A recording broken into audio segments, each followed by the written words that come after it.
Hi there mga beloved yung soulmates. Welcome to Renzo Tarot Channel. Andito naman po ang inyong lingkod para pagsamahan po natin ang isang soulful, meaningful na tarot reading dito lamang po sa inyong lagi naabangan sinusubaybayan at pinakamahal Renzo Tarot Channel. May kami shoutout po sa lahat ng ating soulmates na lagi nakabang nanonood natin video sa buong Pilipinas at sa buong mundo. Lalong-lalo natin mga masisipag na OFWs or overseas Filipino workers. Maraming salamat po sa inyo nakakataba sa puso na suporta. Okay, kapag bago po kayo sa ating channel, ay huwag niyo pong kalimutan na mag-like, mag-comment po kayo kapag naka-resonate kayo ngayon. And of course, huwag niyo pong kalimutan mag-subscribe, i-click ang notification bell para lagi po kayo updated sa ating mga susunod na videos. Sige po. Ang ating pong reading ngayon ay reading for December 1 to 15, 2024 para sa ating mga pinakamahal na sa sign ng Taurus. Okay, ulitin ko Taurus para sa inyo to. Sige, huwag natin patagalin pa isa pang shuffle para sa inyo Taurus. Okay. That's it. Okay, sige. Spirit Universe, Spirit Guides, Ancestors, Angels, bigyan niyo po kami ng 10 baraha para sa aming reading for December 1, 15, 2024 para sa mga Taurus. Kapag bago po kayo sa ating channel, ang inyong lingkod po ay kumukuha ng 10 baraha na siyang in-interpret natin base sa ang mensahe base sa energy na binibigay sa atin ng universe, okay? And dire-diretso na po kinukuha natin ang 10 baraha para hindi na po tayo mag-shuffle at para hindi tayo ma-distract, nakafocus lang tayo sa ating reading. Okay, meron na tayong 6, 4 na lang Spirit Universe, Spirit Guides, Angels, Ancestors. 4 cards please. For the reading for Taurus, ayoko nito. 4 pa po. Okay, Spirit Universe, Spirit Guides, Angels, Ancestors. 4 cards please for Taurus. Yusin natin. Okay, maraming salamat po sa inyong walang sawang tiwala, suporta. Pagbibigay ng nakakataba sa puso ng mga komento, mensahe na napakarami daw nakaka-resonate, talagang sakto yung reading. Maraming salamat po. Your messages keeps me going. Yan po yung nagpapatatag ng loob ko at lalong nagbibigay ng lakas ng loob para magpatuloy po sa reading nyo kahit sometimes pagod na po yung lingkod kasi galing pa sa trabaho, but I'm making sure I will make time para mabigyan po kayo lagi ng reading kasi alam kong nag-aabang kayo lagi sa araw-araw. Okay?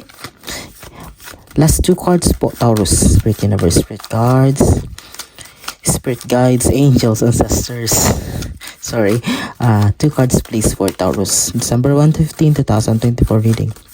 Parang kailan lang, napakabilis na. December na ngayon ang binibigyan natin ng reading. Magpapalit ng taon. But hindi lang tayo makampante, napakaraming nangyayari pa, and that's why everyday we should always pray, we should wake up with positivity. Lagi dapat positive lang tayo, don't entertain negativities kasi mahirap na. Okay, dapat lagi lang nakismile, laging grateful the fact na gumigising tayo sa araw-araw at tayo ay buhay pa ay napakalaking blessing na yun. 2, 3, 4, 5, 6, 7, 8, 9, 10. Okay, ilatag na natin ha Taurus. Just give me few seconds at sisimulan na natin ang iyong reading. 5, 6, 7, 8, 9, 10. Okay, yan po, nakalatag na. Malinaw na nakalatag. Nakikita niyo mga baraha. Without further ado, Taurus, para sa December 1, 15, 2024 reading, your opening card. Lagi itong lumalabas. Kung hindi opening, nasa ending card ng mga reading ko this week. Okay, what does it mean? Same energy with the readings na sa mga readings ng nakaraan na aking na-feel dito is that Taurus, maybe sa inyo ginawa nyo na, ginagawa pa lang or gagawin pa lang ang pagtalikod or pag-turn your back sa mga bagay, sa mga sitwasyon na hindi na nakakatulong sa inyo in the long run. Ibig sabihin, ito yung mga pag-uugali, paniniwala, mga habits, mga ginagawa nyo na akala nyo ay makakatulong sa inyo, but you need to turn back on it. Kailangan nyo ng talikuran ito sapagkat wala na talaga, hindi na ito mag-work. Okay, ibig sabihin yung mga siguro nasanay kayo na ganito, napupuyat lagi, nakababad sa cellphone, you thought na marami kang matututunan, okay? Or maybe siguro lagi kayong lumalabas, nagna-night out, kasama yung mga kaibigan. Maybe you think diyan ka nag-i-enjoy pero later on, marirealize mo na parang mas napapagastos ka lang or whatever, any kind of thing na parang lagi mong ginagawa for the long time ay sisimulan mo na siyang talikuran or This card also, ang pinapakita rin nito ay parang you will start to reflect or magre-reflect ka, reflection, magbumuni-muni ka, i-assess mo sarili mo, introspection kung ano ba ang nararapat ng gawing aksyon, lalong-lalo na iba na ang takbo ng panahon ngayon, kung applicable pa ba itong mga beliefs na pinaniniwalaan mo. Pangalawa is the Six of Pentacles. Okay, Six of Pentacles, I can see here, merong Taurus na parang nagaantay ng iyong share.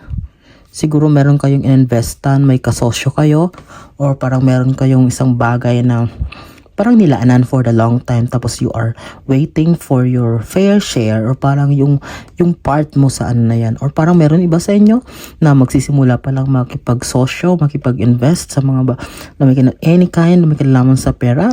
Ito yung nafe-feel ko dito, energy parang, or merong iba sa inyo na Taurus na parang famous community or kilalang tao na dahil sa pagiging mapagbigay or pagiging mababait, merong iba sa inyo siguro, you're a content creator or you're making names, gumagawa kayo ng pangalan sa pamamagitan ng pamamahagi ng blessings na meron kayo. Okay, Taurus? Sige nga, mag-comment kayo kung naka-resonate kayo dyan. Pangatlo mong baraha, the Sun. A confirmation card. Okay, the Sun is a very beautiful card. Ibig sabihin talagang Taurus, kung ano man ito ginagawa nyo, kabutihan, any kind of good deeds na ipagpatuloy din nyo daw yan. The Sun card is the confirmation message from the universe na Taurus kayo bilang compassionate, bilang mamabait, kind-hearted na klaseng tao, ipagpatuloy nyo daw yan. The Sun will give you the enough confidence. Mas lalang bibigyan kayo nito ng lakas ng loob, ng tapang, ng positibong buhay, cheerful life, na alam mo yun, parang you will just continue, hindi mo iisipin yung mga sasabihin ng ibang tao, you will just focus on your goal, on your plans, lalong-lalo na sa pagtulong o pamamahagi, or maybe kung hindi dyan, or parang may inaantay kayo na you have a dream, a goal na you really wanted na mangyari ito or makamit ito. With the Sun card, this is a confirmation that you will be happy since there's sunflower. Look at that babe, look at the child riding in a white horse. White horse, a very lucky symbol. Okay, it means talagang Taurus, you will reap the benefits or the fruits of your labor. Talagang aanihin mong bunga ng lahat ng pinaghirapan mo for the long time. Seven of Wands. Ang nakikita ko dito, mag-ingat daw kayo Taurus kasi parang may gustong mag-sabotage sa mga plano nyo. May gustong, I can see here, parang betrayal. Okay, betrayal na siguro hindi ka aware, parang masyado mo nang napakaraming information ang nabigay mo sa tao na to, or parang masyado ka na nagtiwala. Okay, dahan-dahan sa pagtitiwala sa mga tao kahit feeling mo ay talagang very close ka na for the long years, for the long time, pero hindi natin kasi alam kung pwedeng mangyari. That's why I can see here a betrayal, pagtatraidor, parang hidden anger sa isang tao na to na akala mo talaga ay parang okay lang kayo, okay lang na okay naman pagsasama nyo sa araw-araw, but later on malalaman mo yan. The universe will reveal kung sinong tao na yan. Sige, basta mag-ingat yan lang ha, Taurus. Okay, fifth card is Two of Pentacles. Okay, pera. The universe is reminding you, Taurus, also not only to balance your finances, hindi lang yung kaperahan ang yung balansin. Ibig sabihin, hindi lang basta magtipid or i-monitor ang labas-pasok ng iyong pera, kaperahan, or kung anumang biyaya meron ka. But it's also a reminder to balance your everything that you have in your life. Time, health, emotion, everything. Okay, kasi parang hindi stable ngayon so far ang yung emotion, parang ngayon okay ka, happy ka, mamaya-maya bigla ka lang tatahimik, or there are some of you na parang hindi stable ang, alam mo yun, yung sa decision making, malaking magiging epekto niya. That's why be careful also. Kailangan balance ang lahat, okay? Always have time to meditate. Mag-meditate, manalangin, pumunta, mag-exercise, maglakad-lakad sa labas just to release negativities or yung parang mga negative thoughts na tumatakbo sa isipan mo, kasi yan yung nakaka-apekto kung bakit imbalance or hindi stable so far ang iyong emotions and mental stability na meron ka ngayon. Okay? Taurus, yung pang-anim mong baraha is the Six of Swords. Sword siya ibig sabihin dahil nagkatapat siya dito sa Three of Wands na tatalikuran mo na daw yung mga bagay na hindi na nakakatulong sa'yo. Kasama daw dito ang talikuran at pag-alis mo. Ayan aalis ka. Kailangan mo talagang tuluyang lumayo. Not literally na sinasabi ko na makipaghiwalay ka or kung ikaw ay married or kung ano man, but I can see here na talagang if you are in a certain situation ngayon, trabaho or kung ano man yung sitwasyon na talagang puro stress, puro problema ang dinudulot sa iyo, imbis na mag-grow ka po, parang mas lalong didrain pang energy mo, pinapahirapan ka, parang natutorture ka mentally, physically. Please, habang maaga pa, lumayo ka na dyan, tanggalin mo lahat ng mga negativities na yan, toxicities, ikaw mismo. Tutulungan ka ni universe, but ikaw mismo, you will start on yourself. Kaya wag mo nang patagalin pa. Wag ka na magpaka-martyr pa. Please, Taurus, do away. Gumawa ng paraan para maiwasan or makaayos sa sitwasyon na yan. Pampito is the Page of Cups. Okay, nagatapat siya dun sa Six of Pentacles. This Page of Cups is a confirmation that at least somehow, not as of the moment, but at least you are assured by the universe that in the perfect time, sa tamang panahon makakamit mo itong mga pangarap mo sa buhay. This cup is a representation of your dreams, goals, but kung titingnan mo may laman siya, sabihin, kaya pinag-aantay ka pa ng konti ng universe kasi hindi lang naman to basta cups na ibibigay sa'yo, may laman. So, ibig sabihin, overflowing. Kumbaga, may extra, may add-ons, may bonds pa. Okay? Kasi kung magmamadali tayo, kung masyado tayo mag-iisip, kailan ba para maapektuhan tayo, but just let go. Okay? Huwag mo masyadong isipin. Just do your work every day. Magugulat ka. Darating na lang yan with talagang umaapaw, siksik-liglig, umaapaw pa, magugulat ka na parang hindi, ito lang yung in-expect mo, ito yung ibibigay sa'yo ng universe. Sobra pa. Okay? Pangwalo, ayan ang cups na naman. Six of Cups. It means na talagang, I can see, magkatapat siya ng sun. I can see here na Taurus na will gain fame. Parang makikilala talaga siya sa kanyang larangan or kung ano man yung profession na meron ka, ano man yung trabaho na meron ka, business or whatsoever, because the sun magkatapat sila, but here there's a lot of parang cups na may flowers, like a bouquet of flowers. Talagang you will gain followers, you will gain, kikilala ka na parang marami kang taong susunod sa'yo, hahanga sa'yo, re-respeto sa'yo, Taurus.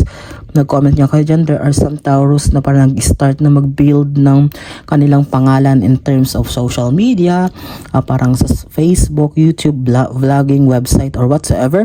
Basta, yan nakikita ko with the sun card, you will slowly getting you will be it's like the attention, okay, na parang hindi mo ito in-expect. Okay, 9 cards mo.